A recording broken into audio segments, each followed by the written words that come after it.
living like the winter do. See me with the crew, had to get some food. I see you looking like you do. Had to make a move. Still I gotta grow in a Jimmy Choo. Break the rules, no you're not a fool, but I'm in the mood. What's up, y'all? It's Nate Almighty, aka the Global Dark Skin Ambassador, and man, damn. I just came across this story while looking on things to do research about to bring y'all some great content, and I came across this article brought to you by theconversation.com speaking about how 118 people were killed as gang violence spirals out of control in Latin America's jails. Now, this is specifically about a few prison riots that have been occurring in Ecuador, and they all are happening around the same time and in conjunction with each other. And this is worse. The things that I'm reading about this shit is worse than anything, damn near everything that I've been speaking about as far as my Rikers Island stories, things that I've seen coming from Rikers Island. And this is just a tragic situation, and it forces me to ask the question, are gangs, and by gangs I mean the kind of gangs everyone is well aware of, and also the gangs that people don't call gangs, which are secret societies, are gangs / secret societies the number one biggest issue in not only America, not only the black community, the white community, but in the world? Are gangs / secret societies the worst things to happen to society? Or are they just becoming and have become the worst things in society? Do they help society progress anymore if they ever did? Now, let's get into this article about Ecuador. One of the most distressing things about the savage riots that engulfed the Littoral prison in Ecuador on September 28th was that several days after the violence was brought under control, the final death toll was still unknown, and many of the victims had still yet to be identified. The most recent reports are that at least 118 inmates died in the fighting, at least 6 of whom had been beheaded by other inmates. By any standard, these are shocking figures and represent the worst death toll resulting from inter-prisoner violence in Ecuadorian prison history. The previous record was as recently as February, when 79 prisoners were killed in a series of riots in several prisons across the country. In between these record-setting riots, another 22 prisoners were killed at the Littoral prison in July. This means that in less than a year, 0.5% of the Ecuadorian prison population, which is a little under 40,000, has been murdered in these 3 sets of riots alone. Damn. Inter-prisoner violence resulting in mass killings is not uncommon in this region. In 2019, over 50 detainees were killed in a riot in a prison in Pará, Providence, Brazil, including 16 who were decapitated. Many more were killed in other riots across the prison system as a whole, and in preceding years. In other words, while the number of deaths during a single incident in the recent riots in Ecuador is shocking high, it is merely another gruesome milestone in the increasingly deadly violence that plagues prisons in many South American countries. Gang violence.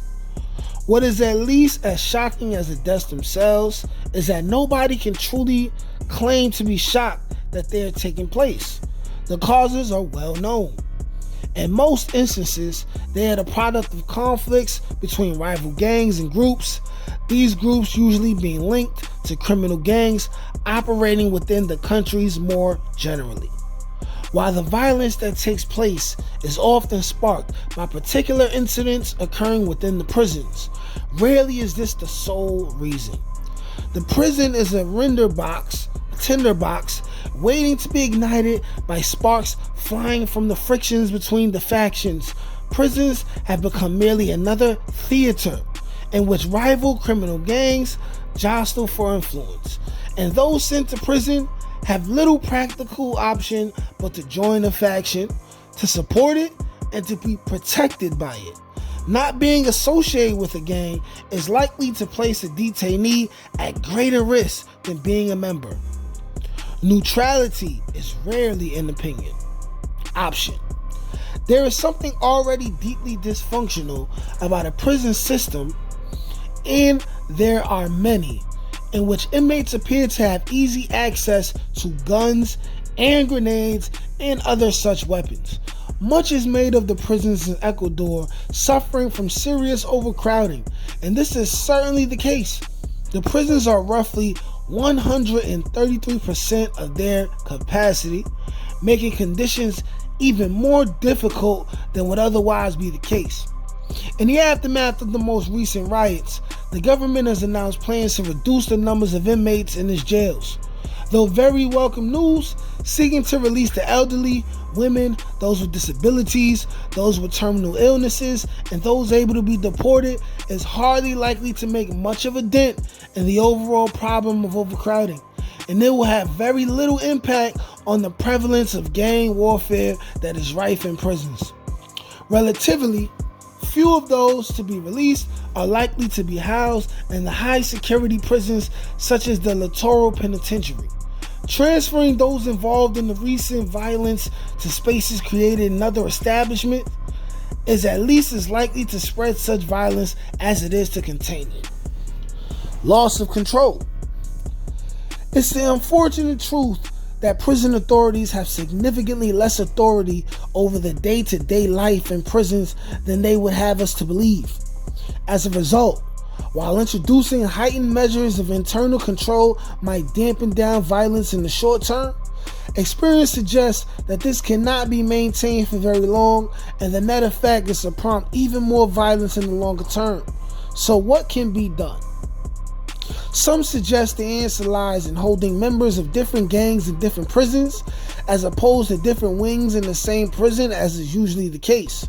But this is unlikely to be a practical option, as it will usually mean holding some detainees further from their families and dependents, making them even more reliant on their gang membership and factions for day-to-day support.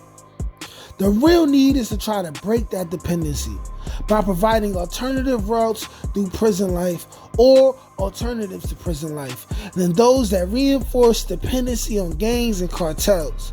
There's no point being naive about the difficulty of doing this. The gangs that drive the prison violence are usually deeply embedded in the communities from which detainees come.